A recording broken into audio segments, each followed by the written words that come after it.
हुकूमत का 9 मई वाक़यात पर जुडिशल कमीशन बनाने से इनकार। तहरीक इंसाफ के मुतालिबात पर तहरीरी जवाब तैयार। हुकूमत और PTI के मुज़ाकरात में डेडलॉक पैदा होने का इम्कान। ज़राए के मुताबिक हुकूमत की मुज़ाकराती कमेटी के जवाब में कहा गया है कि जुडिशल कमीशन इन मामलात में बनता है जो अदालत में ज़ेर बहस ना हो। 9 मई के मुकदमात अदालत में है। मुतादिद मुलज़िमों को मिलिट्री कोर्ट से सजाएँ हो चुकी हैं। हुकूमत का मौक़िफ़ ज़राए के मुताबिक हुकूमती मौक़िफ़ है 9 मई का कोई सियासी कैदी नहीं। PTI मुतालिबात के हक़ाइक़ से ताल्लुक़ नहीं। 26 नवंबर के हवाले से लापता अफराद की फहरिस्त और गिरफ्तार अफराद की तफसीलात फराहम की जाए। जब तक गिरफ्तार शुदगान के नाम और तफसीलात ही ना हो तो रिहाई के लिए कैसे कोई इक़दाम किया जा सकता है। हुकूमती कमेटी स्पीकर कौमी असम्बली को तहरीरी जवाब पेश करेगी जिस पर चौथा इजलास करने का फैसला होगा।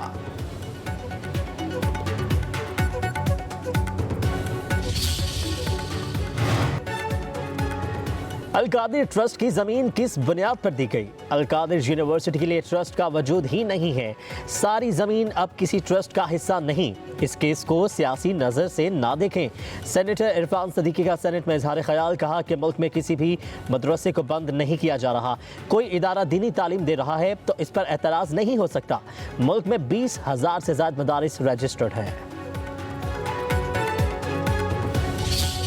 सदीकी साहब के लिए मुनासिब नहीं है क्योंकि वो तर्जुमान है अपने हुकूमती कमेटी का, और हम कैटेगरिकली कह चुके हैं कि हमारी अगर मुलाकात हुई है तो वो लॉ एंड ऑर्डर सिचुएशन पे है, और लॉ एंड ऑर्डर सिचुएशन पे मुलाकात करना कोई ऐसी बात नहीं है, ये होना चाहिए। सब ने बड़ा कैटेगरिकली कहा है कि 7 दिन में अगर हुकूमत ने कमीशन बनाने का आंदिया नहीं दिया और बनाने के लिए नाम फर्दर प्रोसीड नहीं कर सके फिर हमारी चौथी मीटिंग नहीं होगी। इनको वैसे घबराहट हो जाती है क्योंकि फॉर्म 47 की हुकूमत है, उनको ये घबराहट हो जाती है। घबराहट नहीं होनी चाहिए। जहाँ तक मुज़ाकरात का ताल्लुक है, मुज़ाकरात पे पेशरफ दिखाएं।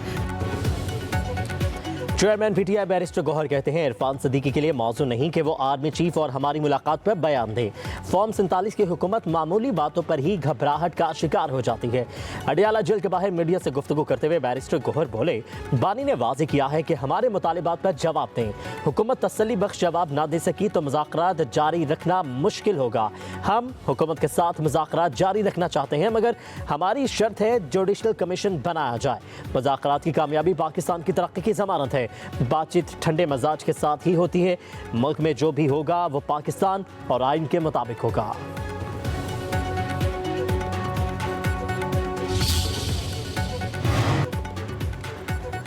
हलीमा खान कहती हैं 190 मिलियन पाउंड रेफरेंस के फैसले से दुनिया में हमारा मजाक बना। बानी ने कहा सजा इसलिए सुनाई गई कि कोई डील कर लूं, लेकिन ऐसा हरगिज नहीं करूंगा। अडियाला जेल के बाहर मीडिया से गुफ्तगू में हलीमा खान ने कहा अल-कादिर यूनिवर्सिटी को अब मरियम नवाज चलाकर थोड़ा सवाब कमा लें। क्या पता था कि बानी का ख्वाब अब मरियम नवाज ही अपना रही हैं। कहा कि बुशरा बीबी को 7 साल की सजा सुनाई गई, ये भी तो बताएं कि उन्होंने कौन सी सहूलतकारी की।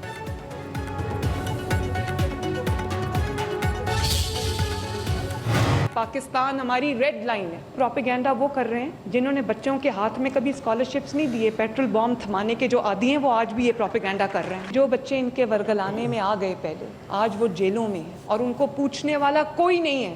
मेरे बदतरीन मुखालिफ की हुकूमत थी जिसने मुझे डेथ सेल में डाला, लेकिन आज तक कभी हमने ये नहीं कहा कि बाहर निकलो और अपने मुल्क को जला दो। हम 9 मई वाले नहीं 28 मई वाले हैं, मुल्क के रखवाले हैं। सोशल मीडिया से पाकिस्तान में झूठ का सैलाब आ गया। सच तस्मे बांध रहा होता है और झूठ दुनिया का चक्कर लगाकर वापस आ जाता है। वज़ीर आला मरीम नवाज का डेरा गाजी खान में स्कॉलरशिप तकसीम करने की तकरीब से खिताब, कहा कि जिनके पास कारकर्दगी नहीं वो झूठ का सहारा लेते हैं। प्रोपेगेंडा करने वालों की आंख ही झूठ के माहौल में खुली है। मुखालिफिन को समझ नहीं आ रही कि पंजाब में तरक्की कैसे हो रही है। पाकिस्तान हमारी रेड लाइन है। मरीम नवाज ने कहा आज जेलों में पड़े बच्चों को पूछने वाला कोई नहीं है। सिखाया किसी और ने और भुगतना बच्चों को पड़ रहा है। मुआफिया मांग मांग कर जेलों से बाहर आ रहे हैं।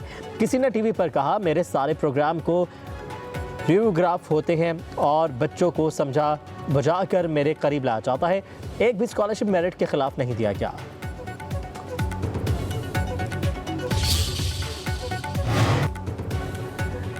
वफाकी हुकूमत का 8 फरवरी को यौम तामीर और तरक्की मनाने का ऐलान। वफाकी वज़ीर इत्तलात तातारड़ कहते हैं मौशी इस्तेहकाम सियासी इस्तेहकाम के साथ जुड़ा है। सियासत में रवादारी होनी चाहिए। सियासत हो या खेल का मैदान, हर जगह तलखियों में कमी आनी चाहिए। मईशत बेहतरी की जानब गामजन है। कहा चैंपियंस ट्रॉफी का पाकिस्तान में होना खुशाइंद है। मैदानों की रौनकें बहाल हो रही हैं।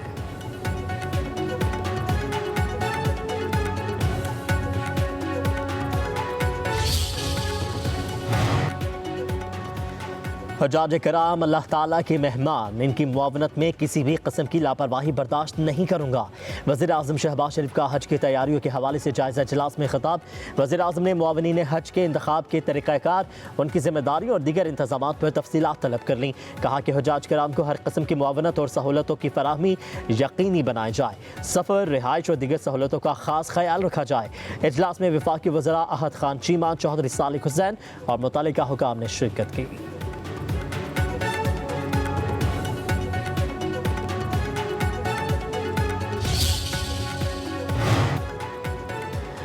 पाक चीन लाजवाल दोस्ती का शाहकार न्यू गवादर इंटरनेशनल एयरपोर्ट मुकम्मल तौर पर फाल हो गया। कराची से PIA की पहली कमर्शियल परवाज गवादर एयरपोर्ट पर लैंड कर गई। इफ्तिताही परवाज के रनवे पर वाटर कैनन सैल्यूट के साथ शानदार इस्तकबाल। New Gwadar international airport Balochistan के लिए नए दौर की खुशहाली का निशान है। ख्वाजा आसिफ ने तकरीब से खिताब कहा कि CPEC के बानियों ने इस जदीद हवाई अड्डे के क़याम को तरजीह दी। गवादर तरक्की की राह पर गामजन है। इक़्तिसादी सरगर्मियों और सकाफती तबादले को फ़रोग़ मिलेगा। वज़ीर आज़म शहबाज शरीफ का गवादर एयरपोर्ट से परवाज़ों के आगाज़ पर इज़हार इत्मीनान। एक पैगाम में कहा कि बैनुल अक़वामी सहूलतों से आरास्ता गवादर एयरपोर्ट पाक चीन दोस्ती की आला मिसाल है।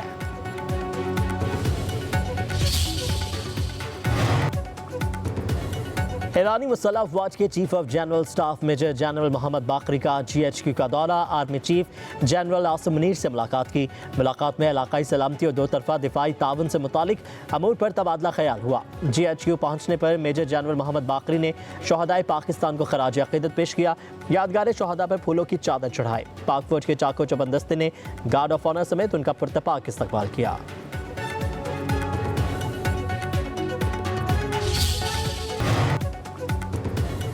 ईरानी मुसल्लह अफ़वाज के chief of general staff major general Mohammad Bagheri का GHQ का दौरा। Army chief general Asim Munir से मुलाकात की। मुलाकात में इलाकाई सलामती और दो तरफा दिफाई ताउन से मुतालिक अमूर पर तबादला ख्याल हुआ। GHQ पहुँचने पर मेजर जनरल मोहम्मद बाकरी ने शहदाए पाकिस्तान को खराज अक़ीदत पेश किया। यादगार शहदा पर फूलों की चादर चढ़ाई। पाक फौज के चाको चबंदस्ते ने गार्ड ऑफ ऑनर समेत उनका पुरतपाक इस्तकबाल किया।